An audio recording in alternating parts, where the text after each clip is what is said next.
What I'd like to do in the next 20 minutes or so is to tell you about a huge global change management challenge that we're facing in Hitachi. I'll tell you how we're addressing it, what we've achieved so far, and most importantly, I think, what we've learned. So Hitachi, a huge global complex organization of autonomous businesses, globally around 320,000 people across 900 companies. In Europe, 11,000 people across 100 companies. Everything from trains to nuclear power, consulting to financial services, construction machinery to data systems. And our challenge was to take a company with that complexity and with so many diverse autonomous businesses and create change. Now, our DNA shapes who we are and who we have been for decades as a company and underpins our success. But that diversity and autonomy also raises questions for us, like, do we really understand who we are as a company? If we do understand it, do we understand how to change? And it really also raises other questions for us, really key HR questions, like, are we able to attract and retain the very best talent with such a diverse organization? So today, I'll tell you our journey in trying to answer those questions and what we've learned along the way. So where did we start our journey to understand who we are? Did we start by going on a team building weekend to get to know each other just that bit better? Did we start by doing some psychometrics so we understood ourselves really more deeply? No, we started by building a database. Not perhaps the most exciting and compelling place to start the journey, you might think, but we really quickly realized that actually until we understood who we are in the sense of who works for us, where do they work for us, what do they do, who do they work for, what's their background and experience, we couldn't develop our talent management agenda for the future. We had basic headcount data, but not the detail that you really need to underpin executive decision making and to shape the HR agenda for the future. We weren't able to track employees, to identify high potentials, to manage performance in a consistent way. But today we are. And for us, the database was the first step on that journey. It was a journey that really started back in 2011 when we started to map out our change management agenda to give Hitachi a competitive edge in talent management. We have many businesses with fantastic HR practices and processes, but with so many businesses, it meant that we weren't able to apply them consistently across the company. So we have pockets of great practice, but many other parts of the business where those weren't so visible. But we realized, of course, that in such a diverse organization, the challenge wasn't just the development of those practices. It was how do you make them stick and make them work across the whole organization when there could be no mandate for change? I think that's really a key question for us in HR. If you can have no mandate for change in your organization culture, how do you create change? And in our businesses, they are all empowered to be autonomous and make their own decisions. So we couldn't simply enforce the change we needed to make. Our senior leadership of the company were fully supportive, but they couldn't mandate the change. So what did we do? Well, we soon realized we had to get in and talk to the businesses. We had to identify the key stakeholders and go and talk to them. We had to change from trying to do the right things ourselves in HR to trying to get those key stakeholders to want to do the right things themselves in their businesses. To some extent, we lost control of our own destiny in doing that, but we were able to achieve something far more by engaging with so many people across the organization and shift a company which has been around for over 100 years with a very strong culture as we entered the second century since our foundation.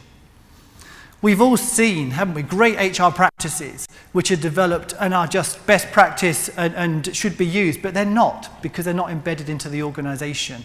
And we couldn't allow that to happen. And that's why we had to take a slightly different approach from the one we originally envisaged. Now, what did we do? Well, when moving house or deciding whether you're going to buy or sell or whatever, we all know there are three really important factors. They're location, location, location. We've all heard the saying before. And for us in our change management journey, we had three really important factors too. And those were these: engagement, engagement, and engagement. It was really a partnership between our colleagues in Tokyo at head office, engaging with the parent companies that had a global reach, and trying to find those who would want to roll out global change across their organizations. And those of us in the region who wanted to work with us on the change management agenda, really finding the champions of change across Europe who would work with us to implement change across Hitachi. Of course, that takes time. It takes a huge amount of effort. So across HR, we have embarked on a tireless engagement plan to identify the stakeholders to try and create that culture of change that we need for the future. By doing that, we went out and talked to them, we went out to listen to them, and really started with where they were, understanding where the businesses are. What are the issues they're facing? What are the challenges they're facing? And how can the changes we want to make, the new HR practices and processes, help them? Of course, it won't surprise you to hear that once we start talking to our many businesses, their challenges are pretty much the same as ours. You know, how do I attract the best talent for the future? How do I ensure I've got succession for my key positions? How do I ensure I retain my key people? So the questions that came up, the issues that came up, were very similar across the business. And listening to those businesses, understanding their issues, started to engage them in the change management that we wanted to achieve across Hitachi. It really showed that Dale Carnegie was right. Now, Dale Carnegie was the guy who wrote that book, How to Win Friends and Influence People. And he once said, you can win more friends in 2 months by being interested in other people than you can in 2 years by trying to get them interested in you. So starting in the right way was important for us to ensure that we could get engagement in the journey that we wanted to go on. But engagement is only one part of it. We recognise, of course, that all takes time. And one way of getting buy-in more quickly is demonstrating financial benefit to the businesses as well. So we couldn't just look at changing HR practices and HR processes, but also looking at ways that we could reduce cost and improve the financial equation within the businesses. So we looked at HR providers as well as HR practices.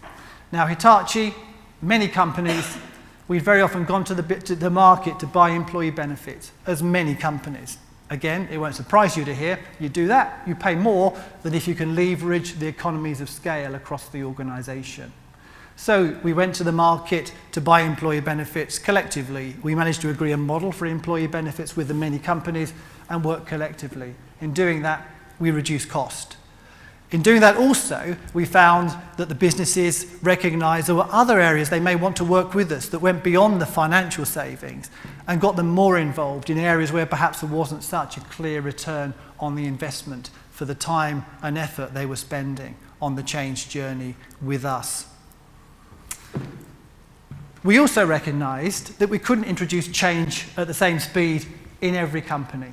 There's just too much across so many organisations. Some had a compelling need to move quickly, some wanted to move more slowly for business reasons. And so we recognised the need to pilot change and introduce change at different speeds in different companies. An example of that is around some of the systems-based change that we've introduced. It makes a lot of sense, we found, when we're introducing a new system, to pilot it first in a smaller way. An example is our global performance management system that we've just introduced a couple of years ago. In the first year, we launched it to 5,000 people, and we did that so we could learn about it, we could understand the issues, we could sort out the issues before then rolling it out more widely. In year 2, we launched it to 38,000, and from April next year, we'll launch it to 100,000. So actually phasing in over a period of time to not only get buy-in, but also to learn and improve what it is that we're doing. What we've also done over the past couple of years, through that tireless focus on engagement, is ensure that everybody in HR has objectives that are focused on engagement, that are focused on building relationships, and really building the foundation for the future. Those relationships go far beyond our current change program and allow us to have relationships which will create change in the future. And not only today's change journey, but the next one and the one after that as well. So, what have we achieved? It's been 3 years now since we kicked off this journey, and there's been a lot of work going into many different areas.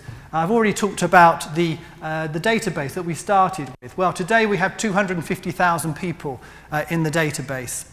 We've also launched a global grading system using the Mercer IPC system, so we have a consistent way of grading jobs across the company.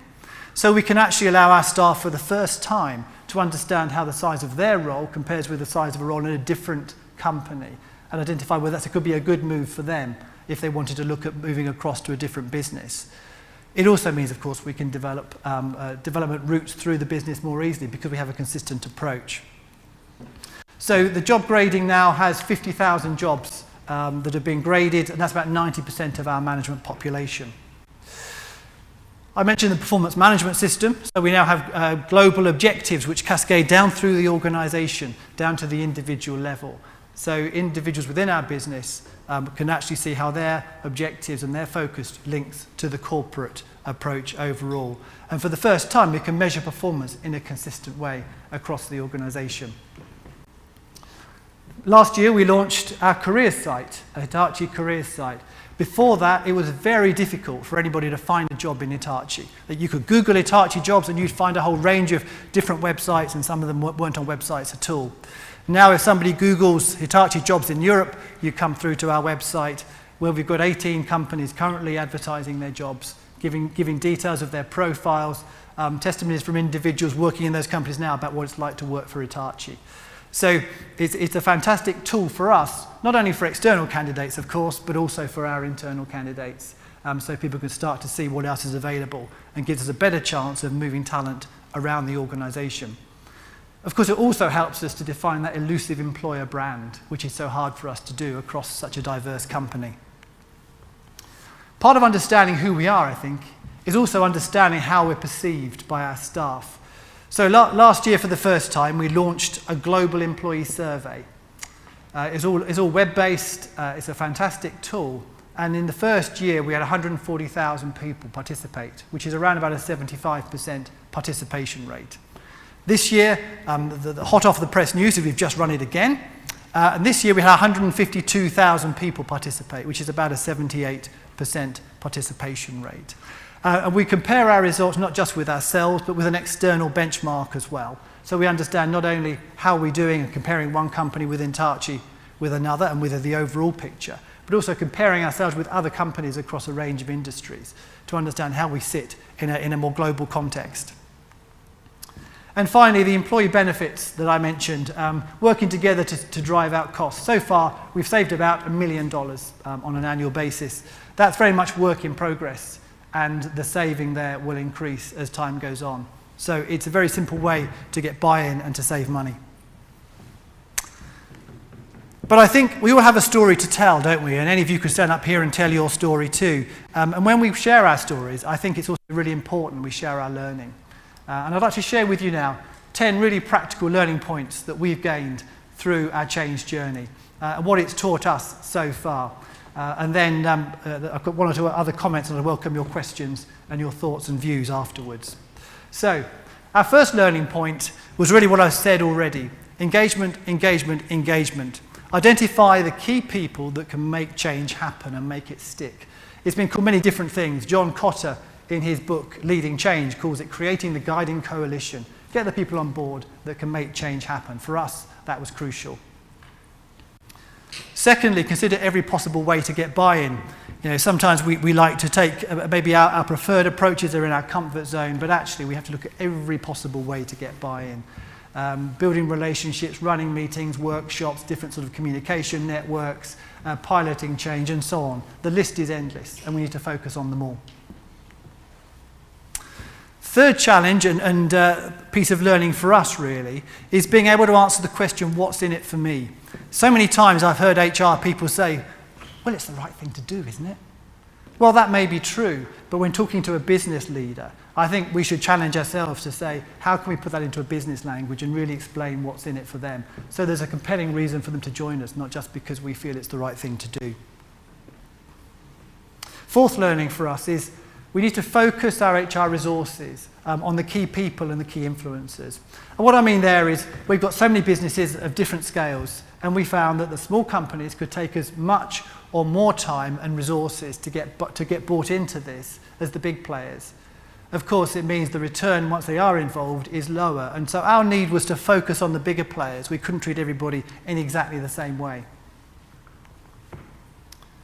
Fifth learning for us was that tenacity and resilience are key capabilities for HR staff. Now, when we're listing out what makes someone successful in HR, I think we typically don't have those two on the list. But I actually personally believe that having staff that have that tenacity and resilience, a passion for change, combined with the emotional intelligence to engage with people in the right way, can make a real difference. Our sixth learning point was that in change, you probably won't get all you want, but you need to get enough to make it work. What I mean there is that once you start consulting with businesses, involving them in what it is you want them to do, you have to start changing your approach. You can't simply go and talk to people and then not adapt to what they've said.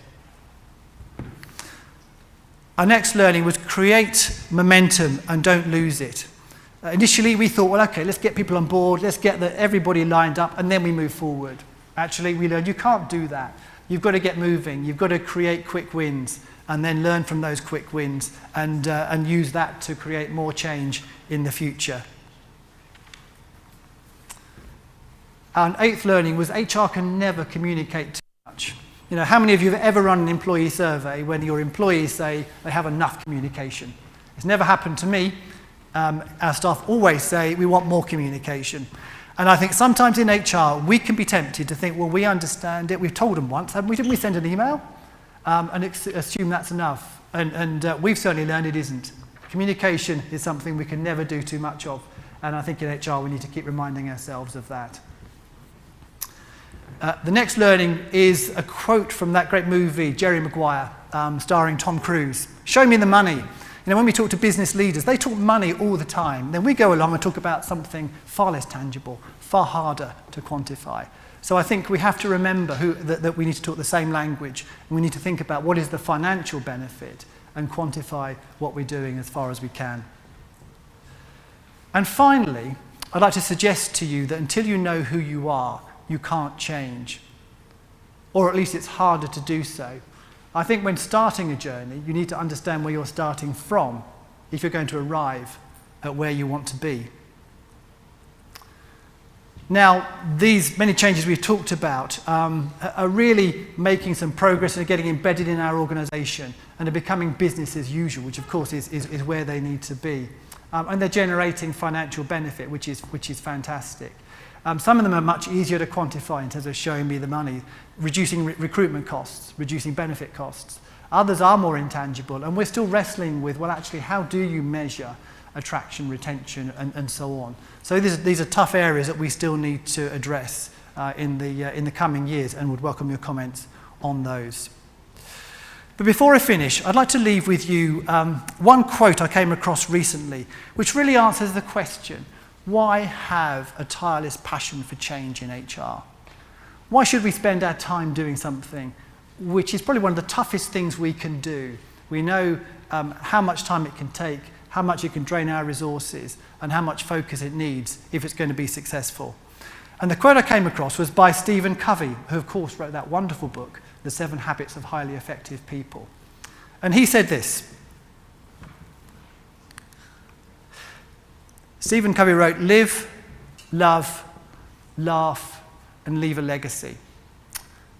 Now, each of us may or may not do enough of those first 3 words, but I'd just like to leave you with the thought that a tireless passion for change and equipping our organisations for success in the future is the legacy that each of us in HR can leave if we're willing to rise to the challenge. Thank you very much. So I think we've got time for a question or so. Any thoughts? Yes.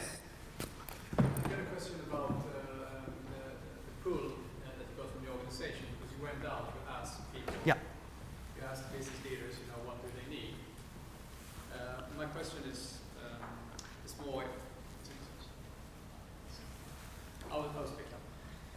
The question is more, how much did you really adapt from your additional ideas, by having the input from the organization? Because my experience is that you do that more for the, confirmation of it than actually You do, yes. changing it. Yes, I agree. So you can't fundamentally change direction because the direction's set and the investment's made very often before you have those conversations. But if you do nothing, then clearly it demonstrates that perhaps your development of the relationship is not sincere. So there needs to be some direction. But it could be around the communication or the implementation. So not actually the outcome and the tool, but actually how do you introduce it? You know, trying to fit in with their timing, their needs. Start where it makes most sense for them. So it's more about getting it introduced in the right way that suits their need. So a question for me, Stephen. Earlier on in the presentation, you talked about, across such a broad organisation, getting, an employer brand and employee value proposition is maybe, tough to do. And then when it came to some of the key points you're talking about, if we're not sure about who we are, it's very difficult to change. So I'm interested in how you approach that whole idea about, well, what is our identity? What do we stand for? Why should people come and work with us and stay here? Sure. Yeah, I mean, what we have got in place in Hitachi is really strong values. And there are three, they're written in Japanese, because we're a Japanese company, which are, in English, harmony, sincerity, and pioneering spirit, which are really around teamwork, integrity, and innovation. And so we have got those in common. And are trying to build those into our processes. So they start to give us some glue, if you like, that stick together, the common factors that we share. Because we share a brand and we share the values. Yeah. And that's probably about all we do share. Right. So the HR practices that we're talking about help to bring more glue to stick the company together, to allow us to use the same approaches across the business. And of course, once our staff become more and more familiar with using them, like the Global Employee Survey, there's now an expectation that they'll see their results versus other parts of the organisation. And it starts to help our many businesses to see beyond where they are and understand the bigger context, the bigger picture. Okay, thank you. Any other questions? Yes. I'm interested in terms of the data that you produced at the beginning, but regards to sort of the skills and the capabilities, how do you actually analyse the critical roles and the critical skills which are going to be actually crucial to delivering your business strategy going forward? Yeah, what I haven't had time today to talk about is some of the other changes that we're making, one of which is introducing a talent process where we're starting with the organisational needs, looking at the organisational objectives, the key skills required, and then looking at the talent overall and seeing where the gaps are and what we should do about it. Because we have so many different approaches, which we have to focus on these businesses individually. So it's quite hard to give one answer to many questions, because the answer for Hitachi is generally, well, it depends, which country, which business, and so on. But again, this is a process that we're just piloting now to try and find a consistent way of identifying talent, but also talent gaps and key positions for the future, and kind of wrap that all together and say, okay, once you know what's happening in your organisation, now let's talk to other companies within Hitachi. Where are the gaps? Are they the same? Are they different? What talent do you have? How can you share it? Because sharing talent across our businesses is a tough thing for us to do. Okay, any final questions from anybody? Okay, so thank you very much, Steve. Thank you very much.